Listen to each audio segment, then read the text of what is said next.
हाँ, वो तो एक घर है जहाँ पर एक दूसरे से संबंधित लोग रहते हैं, और यही एक घर है। एक युवक ने कहा, एक घर एक ड्राइव थ्रू जैसा है। उस टीनेजर के मुताबिक घर एक ड्राइव थ्रू है जहाँ डैड हैमबर्गर के पैसे देते हैं। शायद यही सही हो, पर मैंने ये सवाल पूछा है, आप किस तरह के घर में रहते हो? आपके घर ये क्षमा जल्दी दी जाती है क्या? आपके घर ये क्या बहुत सारी हंसी है? आपके घर में क्या वो जगह है जहां आप बस आप बन सकते हो और आप पर कोई फैसला थोपा नहीं जाएगा? क्या आपका घर वो जगह है जहां पर आप आराम से रह सकते हो, ये जानकर कि आप पर कोई जांच पड़ताल नहीं की जा रही है, ये जानते हुए कि वहां पर जाकर आप रोज एक काम करने की सूची नहीं पाएंगे? आप किस तरह के घर में रहते हो? उस घर में किस तरह के संबंध है? क्या वहां नम्रता है? जब आप घर जाते हो, आपको पता है कि जो कुछ आपके जीवन में चल रहा है, मुझे प्रोत्साहन मिलेगा बढ़ने के लिए। तो हम घर के बारे में बात करते हैं, हम अलग तरह से बात करते हैं। और इसके बारे में शास्त्रों में क्या बात की है? लाजर अपनी दो बहनों के साथ रहता था, मरियम और मार्था। बस एक देहाती दृश्य वहां बैतसदा में। उन्हें पता तो नहीं था कि 2000 साल पश्चात वो इस तरह की एक सर्विस का मुख्य विषय होंगे।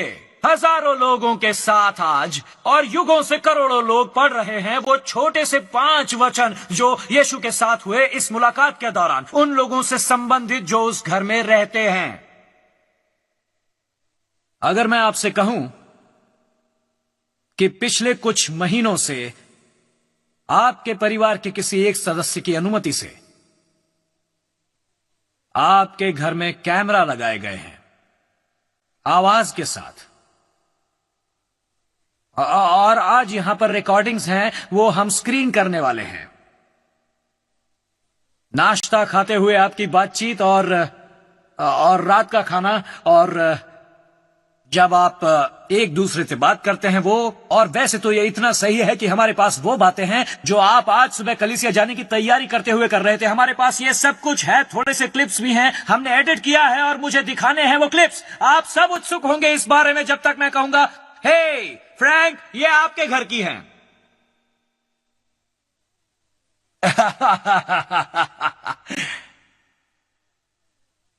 ओह जोबेथ, ये हमारा घर है। ओहो। तो हम इस छोटे से घर को देखते हैं। मरियम और मार्था पर फैसला मत करना। एकदम धार्मिक होकर मत कहना अगर यीशु मेरे पास आते तो ये नहीं होता। लूका अध्याय 10 वचन 38 से 42 तक। तब वे जा रहे थे, यीशु और उनके चेले, तो वो एक गांव में गया जो बैतसदा था। और हां, मैं बैतसदा गया हूं। हम एक टूर बस में जा रहे थे, उन्होंने कहा बैतसदा यहां पर है, हम रुकेंगे अगर आपको वहां जाना है। ये यरूशलेम से तकरीबन 2 मील बाहर है, ये जैतून पर्वत की उत्तरी दिशा में है। और मुझे याद है जब मैं वहां गया, मैं वहां था बस एक न्यूयॉर्क मिनट के लिए। मैंने देखा, मुझे लगता है एक बकरियों का चरवाहा कुछ 2 या 3 बकरियों के साथ सड़क पर जा रहा था। वहां कोई रहता नहीं है, बस थोड़े से पत्थर या कंकड़ पड़े हुए थे। मुझे याद है सड़क किसी तरह के काले पत्थर से बनी हुई। और यही मुझे याद है बैतसदा के बारे में। वो एक छोटी सी जगह है यरूशलेम से 2 मील बाहर। ये दृष्टांत यहां पर हुआ था। तो जब वो एक गांव में गया, बैतसदा गांव, और मार्था नामक एक स्त्री ने उसे अपने घर में उतारा। मरियम नामक उसकी एक बहन थी, वो प्रभु के चरणों में बैठकर उनके वचन सुनती थी। परंतु मार्था सेवा करते हुए घबरा गई और प्रभु के पास आकर कहने लगी, हे प्रभु, क्या तुझे कुछ भी चिंता नहीं कि मेरी बहन ने मुझे सेवा करने के लिए अकेली ही छोड़ दिया है? उससे कह कि मेरी सहायता करे। प्रभु ने उसे उत्तर दिया, मार्था, हे मार्था, तू बहुत बातों के लिए चिंता करती और घबराती है, परंतु एक बात आवश्यक है और उस उत्तम भाग को मरियम ने चुन लिया है जो उससे छीना नहीं जाएगा। ये एक छोटा सा परिवार, आप देखिए, ये एक छोटा परिवार है, लाजर, मरियम और मार्था। और ये मुझसे ये सवाल करता है, क्या आपने कभी सोचा है कि यीशु ने अपनी 3.5 साल की सेवकाई में रात कहां बिताई थी? उसने क्या एक नाव में बिताई थी या एक जहाज के निचले हिस्से में?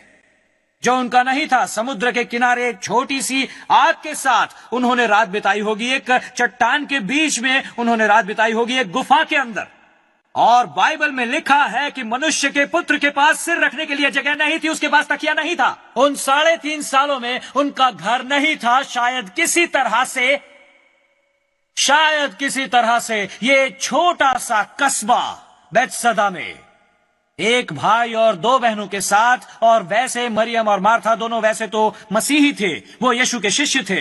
उन्होंने समझ लिया था कि वो मसीह है। और पुरानी बात यहाँ पर मार्था है जो अविश्वासी सेवा कर रही है, और ये मरियम है जो एक मसीही प्रार्थना कर रही है, जो काम नहीं करती। ये हैं 2 मसीही महिलाएं। पर ये छोटा सा कस्बा उनके जीवन में इस समय वो जगह थी। जो चले गए, वो जैसे उनका घर था, वो अपने जूते निकाल सकते थे। ये वो जगह थी जहां पर उनका सामान नहीं होता। ये वो जगह थी जहां उनका शोषण नहीं होता। ये वो जगह थी जहां उनसे सवाल नहीं किए जाते। ये वो जगह थी जहां पर वो फिर से मिल सकते थे और पूरे हो सकते थे और सोच सकते थे। ये वो जगह थी जहां जाकर उन्हें घर जैसा लगता। और इस माहौल में हमें मिलती हैं ये 2 महिलाएं, 2 लड़कियां, 2 मादाएं। और यहां है मार्था जो भाग दौड़ कर रही है, और है मरियम जो बैठी हुई है। अब अगर आप शास्त्र में देखते हैं, समझते हैं मरियम और मार्था, तो उन वचन में मिलता है कि इस हिस्से के अंत में जो मैंने लिखा है, यह कहता है मरियम एक चीज करती है, मार्था कई चीजों में लगी हुई है। मरियम एक चीज, बैठी हुई एक चीज करती है। और जब इन 2 शख्सियतों में फर्क देखते हैं तो एक बड़ी आवाज होनी चाहिए यहां पर, डा डा डा डा डा डा, और हम में से कई को जगाकर बताइए कि हम इस वक्त कहां हैं। अब मार्था को देखते हैं। सबसे पहले मार्था का घबराना हमने ये देखा। वचन 38 में ये कहता है, मार्था नामक एक स्त्री ने उसे अपने घर में उतारा। उसका घर था। मार्था शायद सबसे बड़ी होगी, घर की देखरेख कर रही थी।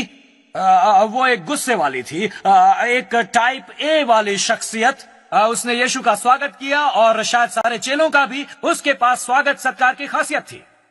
ये एक अनोखी खासियत होती है जहां आप देखभाल करते हैं, आप लोगों को घर जैसा एहसास कराते हैं, आपको उन्हें आमंत्रित करना पसंद है, उन्हें खिलाना, उन्हें रात बिताने देना, अपने परिवार से मिलाना, स्वागत सत्कार करना। पौलुस इसके बारे में बताते हैं रोमियो अध्याय 12 में। मार्था के पास ये था। घर की मालकिन थी, घर की देखरेख करने वाली, हमेशा तैयार स्वागत सत्कार देने के लिए। और इसीलिए उसने यीशु को आते देखा तो उसने क्या सोचा? खाना। मरियम ने यीशु को आते देखा तो उसने क्या सोचा? मसीहा। पर मार्था को घबराते हुए देखा। कहानी आगे बढ़ती है, मुझे ये वचन पढ़ने दे ताकि हम समझ सकें। वचन 40, परंतु मार्था घबरा गई सारी तैयारियों के बावजूद। घबराई का क्या मतलब है? घबराने का मतलब क्या है? कि हमें केंद्रित होकर उसकी तरफ देखना है, पर यहां घबराहट है। और हम यहां देखते हैं सब कुछ यहां होना चाहिए, यहीं पर केंद्रित, पर हम घबराए हुए हैं और हम कहीं और केंद्रित हो जाते हैं। तो यहां लिखा है कि मार्था घबराई हुई थी। आप देखिए, वो यीशु को पढ़ ना सकी। यीशु वहां आए थे, लेकिन उसने उनके स्वभाव को नहीं देखा, उसने उनकी भावनाओं को नहीं देखा, उसने उन्हें ठीक से पढ़ा नहीं। वो घबरा गई थी, पर वो फिर भी सुनने की कोशिश कर रही थी जो यीशु कह रहे थे। उन्होंने इन 13 पैरों को धो लिया था, उसका मतलब है मेहमान का कमरा तैयार था। मेरा मतलब वो ऊपर से नीचे जाते, मेहमान का कमरा वहीं था, और वो फिर से आते, क्योंकि ये तो परिवार था, ये उनके लिए घर था जो वो जानते थे। और ये थी मार्था, घबराई हुई, घबराहट के मारे यहां वहां दौड़ती हुई। इतनी सारी चीजें जो चल रही थी वहां, और वो मरियम को सुनती है, और वो सुन लेती है, और वो आटा ले लेती है, और आपको पता है उसे गूंथती है, और वो पहला मुक्का मारती है आटे में, बैंग, और वो आटा दबाते हुए कहती है, मरियम मेरी मदद क्यों नहीं करती? वो यहाँ पर थी, उसने खरीदारी में मेरी मदद की, उसने सफाई में मेरी मदद की, और वो अपना घूंसा मारती है आटे में, और वो थोड़ा सा और आटा लेती है और उसे डाल देती है, फिर वो उसे मिला देती है, नीचे पटकती है, और वो वहां वो जल रहा है। ये सारा कुछ चल रहा है एक साथ, और वो घबरा रही है और वो कांप रही है। और देखो क्या होता है। यहां पर मार्था की घबराहट का वर्णन कितना प्यारा है। यह है, परंतु मार्था घबरा गई थी सेवा करते करते, और वो उसके पास आकर कहने लगी, हाँ वैसे तो ये छोटी सी बात है, ये सही तरीके से नहीं किया गया, इसे होना चाहिए था। वो कमरे में घुस आई। हे, मैं वहां था जब ये हुआ था। तो वो कमरे में घुस आई और मेरा मतलब वो परेशान थी और उसने सहा था। यहां पर ये सारे काम, उन्होंने पांव धोए, सारी तैयारियां की, वो घर में आए थे, वो सब ठीक ठाक कर रहे थे। अचानक लोग आ गए, वो यीशु थे, गुरु थे, मसीह भी आए थे, साथ में चेले भी आए थे। वो घुस आई कमरे में, और देखिए उसने क्या कहा, समझिए इसे। और वैसे भी वो क्या कहती है, सबसे पहले वो यीशु पर आरोप लगाना चाहती है, फिर वो कहती है कि यीशु क्या करें और इसे सुने। हे प्रभु, क्या तुझे भी चिंता नहीं कि मेरी बहन ने मुझे सेवा करने के लिए अकेली छोड़ दिया है? देखिए, मार्था के लिए सबसे जरूरी बात थी सेवा करना, यही सब कुछ था। ओ, वो यीशु के लिए कर रही है। क्या वो सच में यीशु के लिए कर रही है ये सब कुछ, या वो दिखा रही है अपने सारे पकाने के कौशल, स्वागत सत्कार की देन? क्या यीशु को यही चाहिए था, इसीलिए यीशु वहां आए थे? ओ नहीं, एक फलाफल सैंडविच बेहतर होता। ओ, पर मार्था नहीं, और वो उन पर आरोप लगाती है, प्रभु क्या तुझे चिंता नहीं है? तुझे चिंता नहीं कि मेरी बहन ने मुझे अकेली छोड़ दिया है सेवा करने के लिए? वो कहती है यीशु से कि वो क्या करें। जी हाँ, वो कहती है यीशु से कि वो क्या करें। ये तो ऐसा हुआ जैसे मैं किसी से बात कर रहा हूं और मैं चाहता हूं कि आप उससे ये कहे आया। आप एक तीसरे व्यक्ति से कहो, तुम खुद उसे क्यों नहीं कह सकते? देखो, ये है मार्था, वो घबराई हुई है, वो नियंत्रण से बाहर है। वो कमरे में घुस आई और प्रभु तुझे चिंता नहीं है? मुझे देखो, मेरे ऊपर आटा लगा हुआ है, मुझे पसीना आ रहा है, आपके लिए इतना काम कर रही हूं मैं, आपको मेरी चिंता नहीं? और मेरी बेकार बहन से कहो कि वो उठे और उठ के खड़ी हो और मेरी मदद करने आए, इतना काम है। अरे यहां हमारे 13-15 लोग हैं खिलाने के लिए, देखभाल करने के लिए। देखिए यहां कितना काम है और वो बैठी है। मैं मार्था की तरफ हूं, मुझे यह सच कहना है, मैं आपसे सच कहूंगा, हम में से ज्यादा जब यह हमारे घर में होता है तो आप क्या करते हैं, मैं क्या करता हूं? मैं कहूंगा मरियम उठो और मेरी मदद करो, चलो। मैं कहता थॉमा और जेम्स, तुम्हें रसोई का काम पता है, वहां जाओ, मेरा मतलब ये काम खत्म करना ही होगा, जाओ। मैं तो यही करता। पर देखो यीशु क्या करते हैं। और फिर हम देखते हैं मरियम बैठी हुई। मरियम बैठी हुई है। यीशु इसे कैसे संभालते हैं? पर प्रभु ने उसे उत्तर दिया, मार्था मार्था मार्था।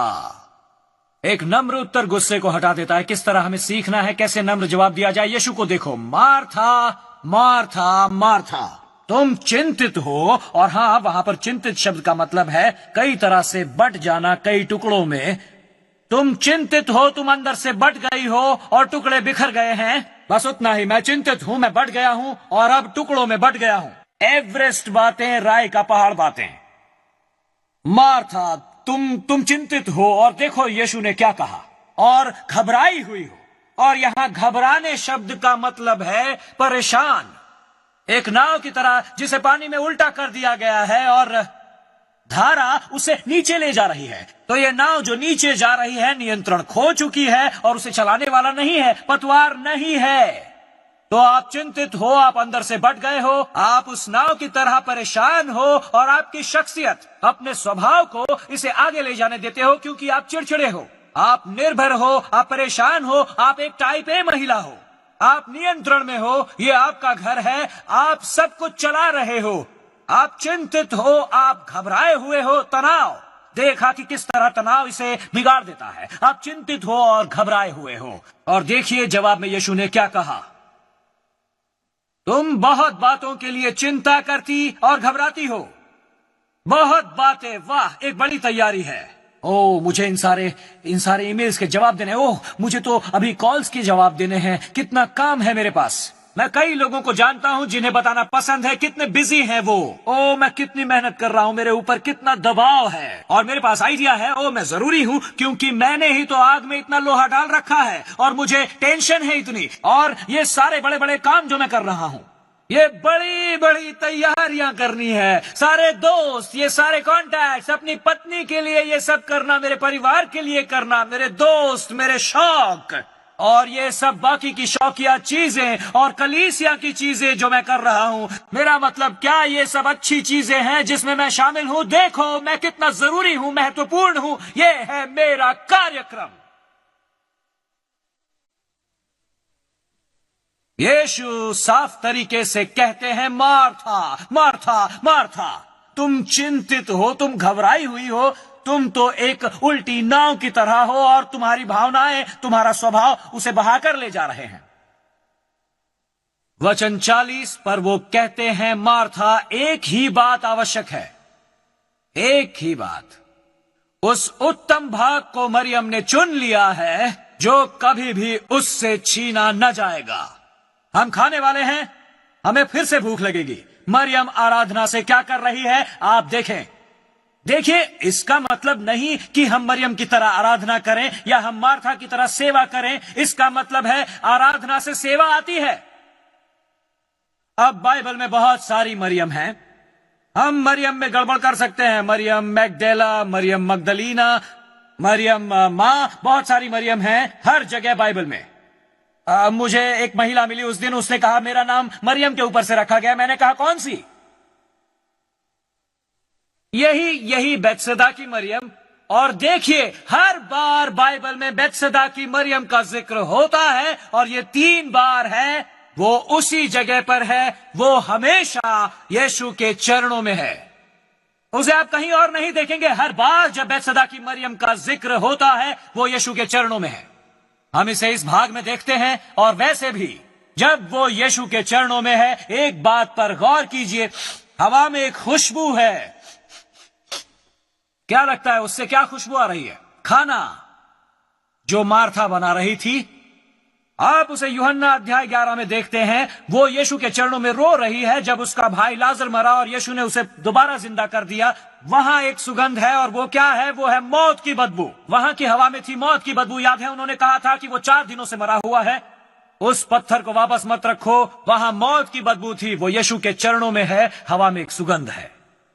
और फिर आखिर में हम देखते हैं यीशु के क्रूस पर जाने से थोड़ा पहले, और यीशु यहां है। और अब हम मरियम को देखते हैं, उसने इत्र लिया है, उनके चरणों पर लगाया है, वो उनके पांव पोंछती है अपने बालों से। और यहूदा कहता है, तुम्हें इस गरीबों पर खर्च करना था, ये तो बहुत पैसा है उनके पैरों पर लगाने के लिए। और तभी यीशु ने कहा, 1 मिनट रुकिए जरा, वो मेरे पैरों का अभिषेक कर रही है इत्र से मुझे दफनाने के लिए। और कुछ देखा, वो यीशु के चरणों में है, हवा में एक खुशबू है।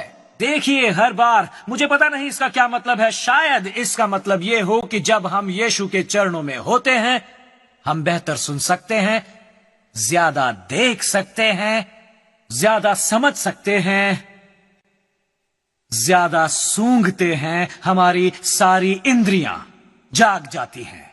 जब हम आराधना में होते हैं और हम यीशु के चरणों में होते हैं, सारी सूझबूझ, सारे समांतर सब एक साथ आने लगता है जब हम यीशु के चरणों में होते हैं। और एक बात जो पता चली है मुझे, यीशु ने कहा, वो मेरे चरणों का अभिषेक कर रही है, मुझे दफनाने की तैयारी कर रही है।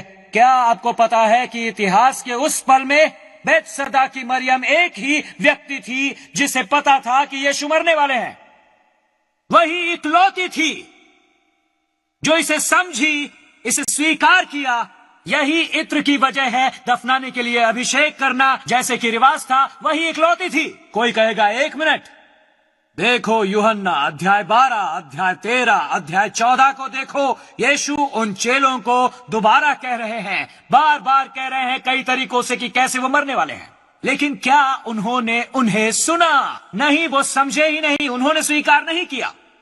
उनकी सारी सेवकाई, उन्होंने कहा कि मैं पीड़ित सेवक हूं, उन्होंने भविष्यवाणी पूरी की, मैं मरने वाला हूं, पर वो नहीं समझे क्योंकि उन्हें मसीह की समझ थी पहली शताब्दी के दायरे में, और उन्होंने इसे ऐसे समझा, वो नहीं समझे, इसी नजरिए से देखा उन्होंने, वो नहीं समझ पाए। पर मरियम इकलौती थी जिसने ये समझा, और यही था इत्र के साथ अभिषेक करना।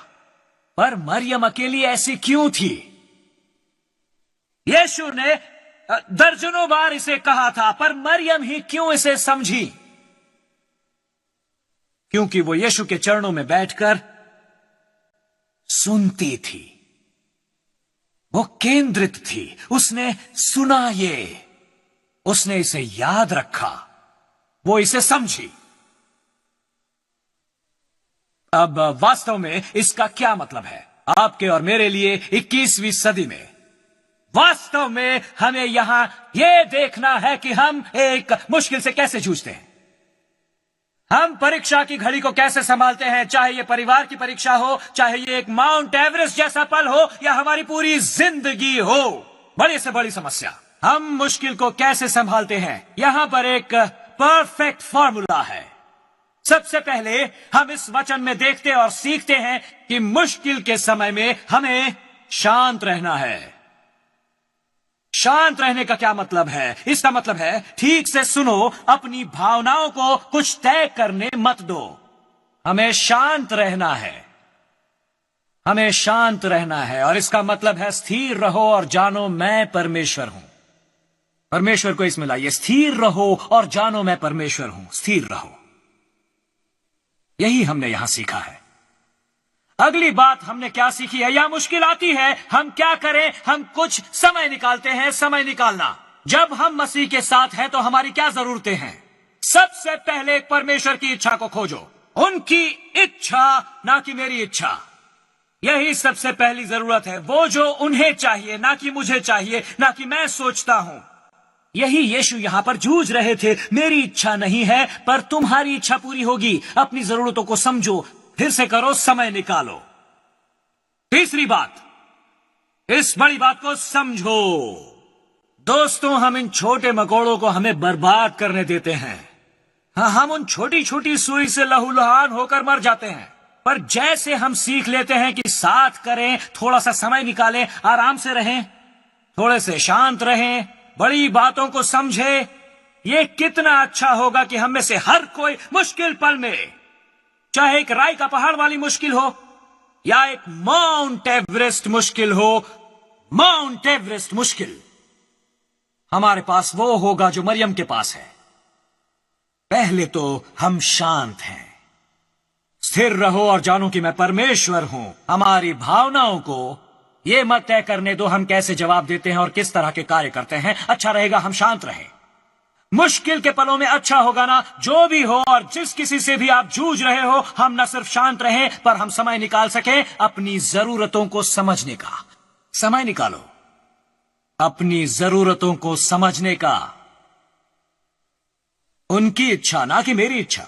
वो सर्वसत्ताधारी है, उसे पता है। हाँ, आपका तरीका, बस समय निकालिए। अच्छा होता जब हम बड़ी बात को समझते। बड़ी बात को समझो, हर चीज बारीकी से सामने आए। उसके राज्य को खोजो, लंबा दृष्टिकोण रखो। कितना बढ़िया होगा अगर हम जीवन में जो भी होता है शांत रहें, कुछ समय निकाले और बड़ी बात को समझे। आप कहते हो, ओ मैं तो करूंगा, ये करने के लिए मैं कुछ भी करूंगा, मैं तो, यही तो है वो। अगर मेरा जीवन यही होता, उस तरह का चलना यीशु मसीह के साथ, उस तरह का संबंध यीशु मसीह के साथ, मुझे यह करना पसंद है। मैं बताता हूं यह कैसे होता है, मेरे साथ ये कैसे हो सकता है, कैसे हम ये सब तीन चीजें पा सकते हैं हमारे जीने की शस्त्रशाला में। ये कैसे होता है? बैठो, बैठो यीशु के चरणों में, सिर्फ यीशु के चरणों में बैठो। सिर्फ बैठो यीशु के चरणों में और सुनो उसके वचनों को। एक शब्द जो इसका वर्णन करता है, आराधना। आराधना। यीशु के चरणों में आराधना क्या है? इसका मतलब है समय बिताना यीशु के चरणों में। यही हम सीखते हैं, चीजों को दृष्टिकोण में रखना और जरूरतों को समझना। अक्सर जब जीवन व्यस्त और मुश्किल होता है, सबसे पहले हम वो समय भूल जाते हैं जो हम प्रभु के साथ बिताते हैं। लेकिन हमने आज सीखा कि कभी कभी जीवन की गतिविधियों को रोकना होगा कुछ वक्त के लिए, टाइम आउट। आप पिछली बार कब यीशु के चरणों में बैठे थे? मुझे यकीन है कुछ समय हुआ है। आप आज क्यों समय नहीं निकालते अपनी बाइबल पढ़ने के लिए, परमेश्वर को सुनने और उनके साथ नजदीकी संबंध का आनंद लेने के लिए? वो आपका इंतजार कर रहे हैं। मान लीजिए आपकी अपॉइंटमेंट है सर्वशक्तिमान के साथ और वो कह रहे हैं मैं वहां हूं। अगर आप और जानना चाहते हैं कि किस तरह से आप मसीह के साथ इस नजदीकी संबंध का अनुभव पाएं, तो इस स्क्रीन पर दिए नंबर पर कॉल करें। हमारे लोग हैं जो इंतजार कर रहे हैं आपसे कुछ सुनने के लिए। और मैं आपका धन्यवाद करता हूं हमारे साथ आज आराधना करने के लिए। और अगले हफ्ते फिर से यहां आना भूलिएगा मत, विनिंग वॉक पर।